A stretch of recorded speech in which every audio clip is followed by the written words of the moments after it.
Hello and welcome to Dave's Model Workshop. Today I'm showing you finally, my completed P-51D Mustang. So this is the old Hasegawa kit.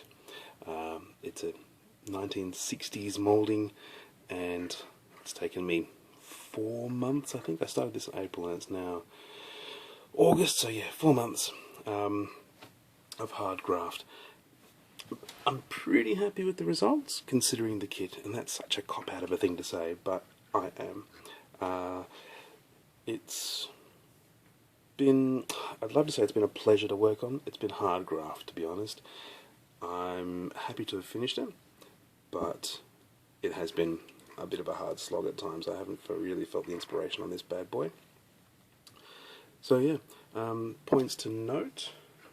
Let me just show all the bells and whistles that this bad boy has. So the wing bays open up to show the machine guns. I'll take a photo of that and show you in a second.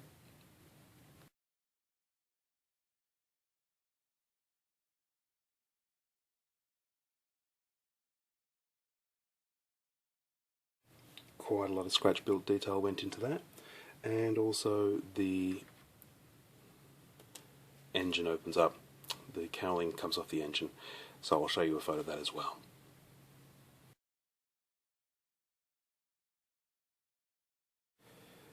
And finally, I really need to get myself a turntable for this, don't I? Terrible. The other gun bay door comes off. So yeah, look, I've enjoyed building it, but I'm happy to be finished. I'm ready to move on to my next one. There's a few things, I mean, this is never going to win a show trophy, let's be honest. There's a few things in particular. The seams up the back here, you can see a seam down the back of the fuselage. The seams at the fronts of the wings aren't ideal. Perhaps a little bit uglier on this side. You can definitely, if I zoom in, you can see what I mean. That's not perfect. But look, I enjoyed it because I like taking old kits and bringing them up to modern spec.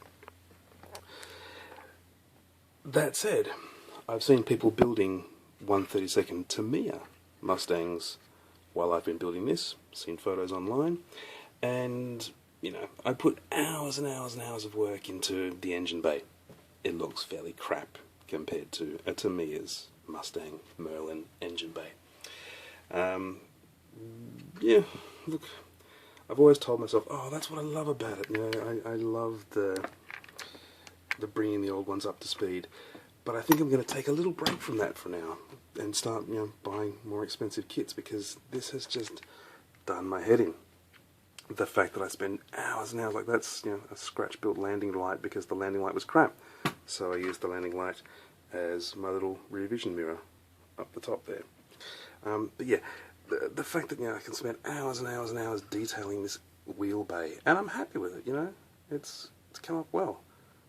But the Tamiya kit would have just had that to begin with. More slightly crappy seams down the back there between the two fuselage halves. Spent hours scratch building that plumbing of the drop tank. The Tamiya kit would have had that already. 1960s kits don't have that. So as much as I find it satisfying to do that, it's also been a little bit frustrating on this one. You'd also be aware, if you followed me for any period of time, about the dramas I've had with my decals, the stars and bars, and the nose checkers were an absolute bastard on this kit. And they weren't kit decals, they were aftermarket Eagle decals. And they just gave me grief every step of the way. So, that's her. Look, I'll take a few more photos and put them on after this, and let me know what you think. I'd certainly love to hear. I'm happy with it. I'm happy to have it in my stable of aircraft, but I'm also very, very happy to be done, and it's time to move on to something new. So much scratch building. Check my previous videos and you'll see all the stuff that's gone into this. But yeah, that's her. That's the Mustang. And it's time to move on to the next project. I hope you like it. Please let me know your thoughts. Let me know if there's any critiques that you can offer, that, you know, things you think are unrealistic or things you think I've missed. You know, I mean, there's a lot of things I could have done, like lower the flaps and put the rudder on different angles and stuff like that, but it wasn't worth it. The time and effort that would have gone into it. I just wanted, you know, something that looked great. I was happy with something that looked like a Mustang, but you know, there's only so much that my masochism can go to. You know, I wasn't going to re-rivet every single rivet on the wings. You know, they're raised rivets. It would look better if I had used a riveting tool, which I have, but I just wasn't going to spend the hours and hours and hours of work to do that. Yeah, look, this sounds negative. I'm happy with it. I'm happy it's done, but I'm happy it's over. I hope that makes sense to fellow modelers out there. Anyway, this has been Dave's Model Workshop, signing off till next time, and yeah, let me know what you think. Cheers, guys. Bye.